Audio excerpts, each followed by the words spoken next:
بسم الله الرحمن الرحيم. دكتور عادل مصير، عميد كلية العلاج الطبيعي جامعة القاهرة.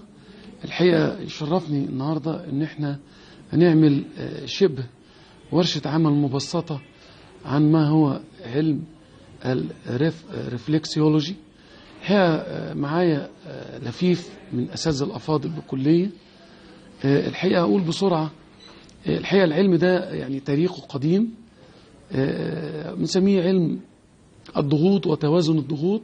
هو علم فرعوني فعلا منذ أكثر من 2330 سنة أو أكثر قبل الميلاد، وكان بيسمى بالعلاج الملكي. وبعد كده تطور العلم وابتدأ الحضارة الصينية تتداوله، وبعد كده يعني بدأ به الحضارة المصرية القديمة ثم الحضارة الصينية، ومرورا بالتقدم العلمي الحديث بالولايات المتحدة وانجلترا وامريكا.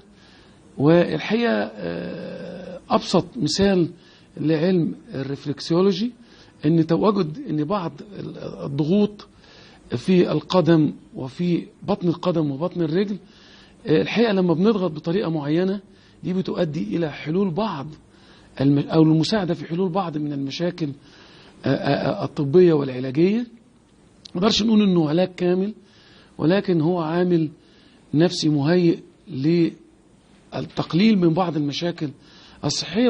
وأبسط الأمثلة هنا عندنا الضغوط، العلاج الإلهي اللي ربنا زفه لنا وهو الصلوات الخمس.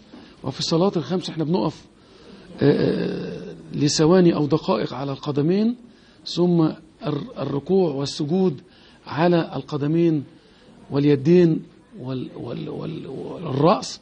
الحقيقة كلها حاجات إلهية، مازال العلم يبحث عن أسبابها، ولكن نقدر نقول إن هي بتعيد التوازن الطبيعي للضغوط داخل الجسم. في طبعا أنا بقول مقدمة بسيطة، لكن هو علم كبير، ونتمنى إن شاء الله نجيب بعض الدكاترة الأساتذة الكبار من أمريكا ومن الصين ومن أوروبا، ومعانا الحقيقة بعض المتخصصين هنا. بشرف ان معايا الدكتور نجيب سالم وكيل الكليه، والدكتور عوني رحمي وكيل الكليه، والاستاذه الدكتوره نوال ابو شادي رئيس قسم الاعصاب اللي يمكن يهمها الموضوع ده قوي. الحقيقه اتمنى ان يكون جلسه علميه مفيده ومتميزه، وانا بشكر كل الحاضرين وبشكر القنوات اللي بتزف وبتذيع هذا العمل، وبترك الميكروفون دلوقتي للساده العلماء الاجلاء، الدكتور نجيب والدكتور عوني والدكتورة نوال. شكرا جزيلا.